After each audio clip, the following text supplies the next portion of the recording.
ভারতবর্ষের উত্থানের জন্য শ্রী শ্রী রামকৃষ্ণ যে কাজ করেছিলেন সেই কাজের ফসল আজ আমরা দেখতে পাচ্ছি।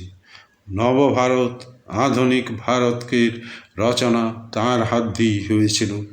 সুভাষ বসু বলেছেন, তিনি হিন্দু সমাজের বিভেদকে ঘুচিয়ে ফেলে সমস্ত জাতপাতের ভাবনাকে দূরে ঠেলে দিয়ে তিনি যে মহাভারত রচনা করেছিলেন, সেই মহাভারতের নায়ক তার মানসপুত্র বিবেকানন্দ। বিবেকানন্দ আগুন জ্বেলে দিয়েছিলেন, উত্থানের আগুন। তিনি স্বাধীনতা আন্দোলনের আশা ভরসা স্থল হয়ে উঠেছিলেন। প্রতিটি মানুষকে তিনি বেত্রাঘাত করেছেন। সেই বেত্রাঘাতে ভারতবর্ষ জেগে উঠেছে। শ্রীরামকৃষ্ণ কীভাবে রথযাত্রা করতেন, আজকে বা এই সময়টাই রথযাত্রার সময়, তার রথযাত্রা কীভাবে পালিত হতো বা তিনি বা কীভাবে পালন করতেন আজ জানব। সাবস্ক্রাইব করুন, মোটিভেশন বাড়ান। 57 রামকান্ত বসু স্ট্রিটের আজ যা পরিবর্তিত নাম হয়েছে 7 গণেশচন্দ্র এভিনিউ। এই বাড়িতেই থাকতেন বসু পরিবার। বলরাম বসু তার পিতা পিতামহ মাহেশের রথে অনেক যোগদান করেছিলেন, অনেক অর্থ সাহায্য করেছিলেন, রথ বানিয়ে দিয়েছিলেন 2-3 বার। এই বলরাম বসুর বাড়িতেই শ্রীরামকৃষ্ণ প্রায়শই উঠতেন। তার জীবনে তিনি শতাধিকবার এখানে থেকেছেন, অনেকে বলে থাকেন। সেই শতাধিকবার থেকে ওই বাড়ির আবহ তিনি বদলে দিয়েছিলেন। আর শুদ্ধ তার মানুষ ছিলেন বলরাম বসু। শ্রীরামকৃষ্ণ এই বাড়িকেই বলতেন শ্রীরামকৃষ্ণ কেল্লা। বলরাম বসু শুদ্ধত্মার মানুষ ছিলেন, আগেই বলেছি। রামকৃষ্ণের যখন কলকাতায় এলে অন্ন গ্রহণ করবার দরকার হতো, তিনি বলরাম বসুর বাড়িতে উঠতেন। বলরাম বসুর বাড়ি ছাড়া তিনি কলকাতায় কারো কাছেই অন্ন গ্রহণ করতেন না, কারণ শুদ্ধ মানুষ শুদ্ধ অন্ন দেবে, এটা আমাদের শাস্ত্রের কথা। যেন তেন প্রকারেণ এবং যেন তেন যেমন তেমন লোকের বাড়িতে বা তাদের হাতে রান্না খেলে আধ্যাত্মিকতার ক্ষতি হয়।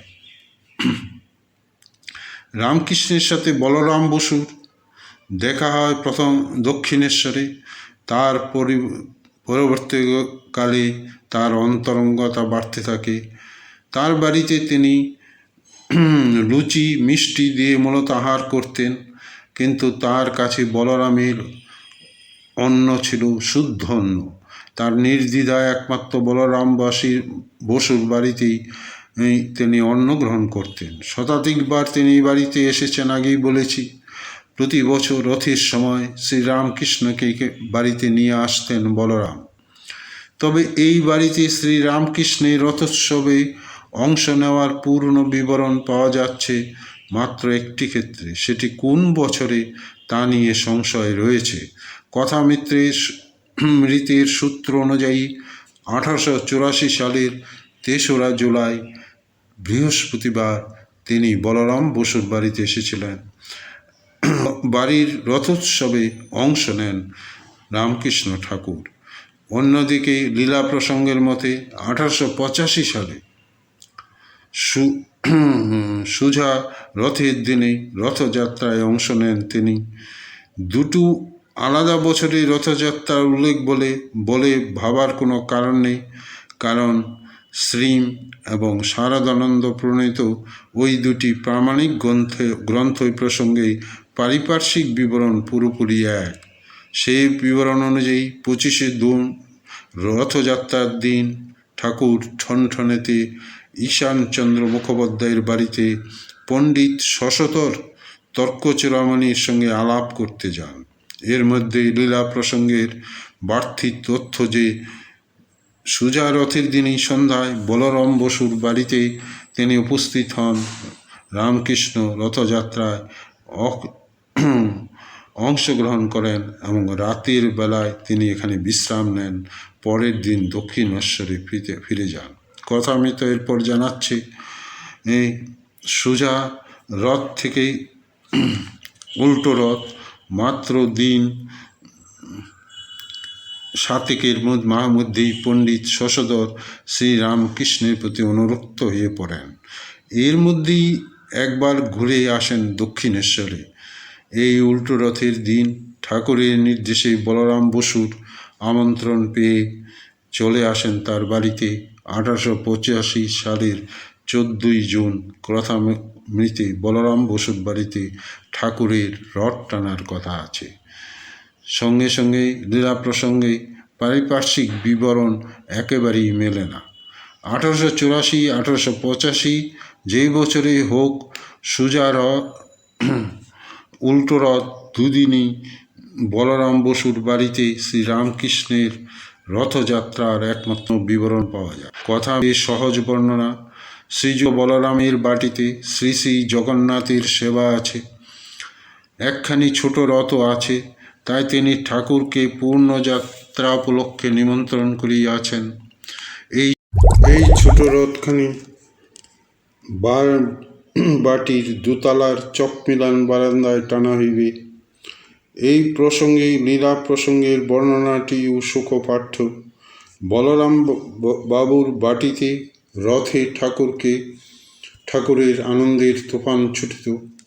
অদ্য সন্ধ্যার পরেই শ্রী শ্রী জগন্নাথ দেবের শ্রী বিগ্রহকে মাল্য চন্দনাদি দ্বারা ভূষিত করিয়া অন্দরের ঠাকুরঘর হইতে বাহিরে আনা হইল এবং বস্ত্র পতাকাদির দ্বারা ইতিপূর্বে সজ্জিত ছোট রথখানিতে বসাইয়া আবার পূজা করা হইল। বলরাম বাবুর পুরোহিত বংশজ ঠাকুরের ভক্ত শ্রীযুক্ত ফকির যজ্ঞেশ্বর ভট্টাচার্য ওই পূজা করিলেন। পাঠকদের স্মরণ করিয়ে দিই লীলা প্রসঙ্গে বর্ণনা সুজা রথের দিন আর কথামৃতের বিবরণ উল্টো রথে। আপাতত ঘরোয়া পরিবেশে আর 5টা গৃহস্থ বাড়ির মতোই সাধারণ লোকচক্ষুর বাইরে গৃহ অন্তরালে এই রথযাত্রার বিশেষ কোনো মূল্য থাকত না। যদি 19 শতকে সর্বোত্তম আধ্যাত্মিক ব্যক্তিটি সেখানে না আসতেন, তবে এ কথা কেউ মনেও রাখত না। এখানে রথ হতো এই বাড়িটিতে। তিনি আনন্দের প্লাবনে ডুবিয়ে দিতেন যারা উপস্থিত হতো। সেই অর্থে রথযাত্রাটি ঐতিহাসিক। এই বিস্তারিত বিবরণের জন্য চোখ রাখা যাক লীলা প্রসঙ্গে। এই সংকীর্তন করিতে করিতে রথের টান আরম্ভ হইল। ঠাকুর স্বয়ং রথের রশি ধরিয়া অল্পক্ষণ বসিয়া টানিলেন। পরে ভাবাবেশে তালে তালে সুন্দর নৃত্য করিতে লাগিলেন। সে ভাবমত্ত হুঙ্কার ও নৃত্যে মুগ্ধ হইয়া সকলেই তখন আত্মহারা, ভগবত ভক্তিতে উন্মাদ। বাহির বাটির দোতলায় চকমিলান বারান্দাটি ঘুরিয়া ঘুরিয়া অনেকক্ষণ অবধি এরূপ নৃত্য কীর্তন ও রথের টান হইলে শ্রী শ্রী জগন্নাথ দেব, শ্রী গোবিন্দ, শ্রীমতী রাধারানী, শ্রী মহাপ্রভু, তার সাঙ্গপাঙ্গ, পরিশেষে তদ্ভক্তবৃন্দ সকলকে পৃথক পৃথক নাম উল্লেখ করিয়া জয়কার দিয়া প্রণামন্তে কীর্তন সাঙ্গ হইল। পরে রথ হইতে জগন্নাথ দেবের শ্রী বিগ্রহকে অবরোহণ করাইয়া ত্রিতলে চিলে ছাদের ঘরে 7 দিনের মতো স্থানান্তরিত করিয়া স্থাপন করা হইল। ইহার অর্থ রথে চড়িয়া জগন্নাথ দেব যে অন্যত্র আসিয়াছেন, 7 দিন পর পুনঃ এখান হইতে রথে চড়িয়া আপনার পূর্বস্থানে গমন করিবেন। জগন্নাথ দেবের শ্রী বিগ্রহকে পূর্বোক্ত স্থানে রাখিয়া ভোগ নিবেদন করিবার পর অগ্রে ঠাকুর, পরে ভক্তরা সকলে প্রসাদ গ্রহণ করিলেন। ঠাকুর ও তাহার সহিত আগত যুগেন সেই রাত্রি বলরাম বাবুর বাটিতেই রহিলেন। অন্যান্য ভক্তেরা অনেকেই যে যাহার স্থানে চলিয়া গেলেন। কথামৃতে উল্টো রথের শ্রীরামকৃষ্ণের রথ টানার বর্ণনা রয়েছে। বর্ণনাটি অনুপম, কেননা রথযাত্রায় শ্রীরামকৃষ্ণের কণ্ঠে সঙ্গীত শ্রবণ, নৃত্য দর্শন, এই দুই মহার্ঘ দৃশ্যের দুর্লভ সাক্ষী হয়েছিল বলরাম বাবু বসুর আবাস গৃহ। কথামৃতের বর্ণনায় ইতিমধ্যে ছোট রথখানি বাহিরে দোতলার বারান্দার উপর আনা হইয়াছে। শ্রী শ্রী জগন্নাথ দেব, সুভদ্রা, বলরাম নানা বর্ণের কুসুম ও পুষ্পমালায় সুশোভিত হইয়াছে। অলঙ্কার ও নববস্ত্র পীতাম্বর পরিধান করিয়াছেন। বলরামের সাত্ত্বিক পূজার কোনো আড়ম্বর নেই।